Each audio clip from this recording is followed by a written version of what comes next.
In the last few series of videos, Dave and I have demonstrated core line management techniques to you, whether that be with a dry fly or with an indicator and a nymph. In this video, I'm going to demonstrate the method that we use to effectively cover water.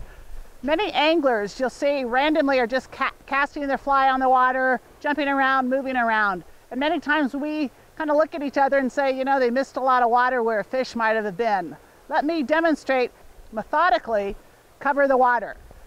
When I look at this water in front of me, I actually look at this water in a grid system. You could call it an Excel spreadsheet. You could call it a tic-tac-toe game, but I'm looking at grids.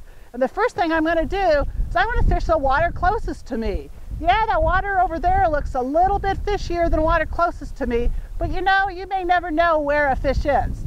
So to fish that water closest to me, you'll notice I'm almost right at the tip of my rod. Just fishing it right there. It's a little slow there, but I'm going to finish it up. I just covered, in an Excel spreadsheet, I just covered the first column closest to me. Where I'm standing at this 45-degree angle is my row. I'm now going to go to the next column. I'm going to get about a foot of line out. I'm now going to go to the next column. I got about a foot of line out. Going to cast upstream, use my management techniques that you learned, little bend. I'm at the next column. I'm fishing that next column further out away from me. No fish looked at my fly. I'm going to get a little bit more line out. And I'm going to go to the next column further away from me. I'm going to use the techniques of mending we taught you just a few seconds ago. I'm just covering the water. Starting to get into some pretty fishy looking water. I'm tempted to go straight for the heart of it. But I've learned when I cover the water methodically, I catch more fish than going to the prime water right away. Go, another mend. And you can see I have progressively fished first fish the water closest to me and then move the fly further out away from me. I'm going to do that until I fished all the water effectively. Sometimes I might choose not to want to put more line past my rod tip. Sometimes I might decide just to take a step further closer in to get to the next column over of water I want to cover.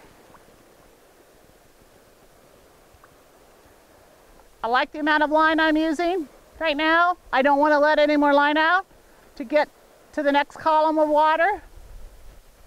Just step out, get to the furthest column of water away from me. Use the same line management techniques we talked about. You can see the pattern repeating, can't you? Okay. I've covered that piece of water. I'm now going to move upstream using my Excel spreadsheet analogy. I'm going to move upstream to the next row.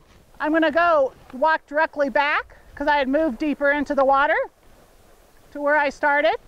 And now I'm going to move upstream. And I'm going to move 3 or 4 foot. For some people that's 2 or 3 steps. For some people that's 5 or 6 steps. I'm going to move 3 or 4 foot upstream. And I'm going to fish the water closest to me first. I'm going to do that first column closest to me.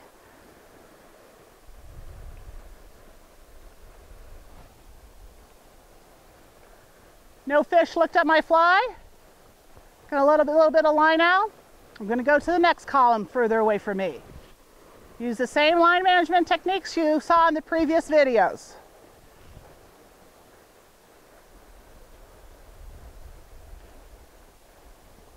Okay.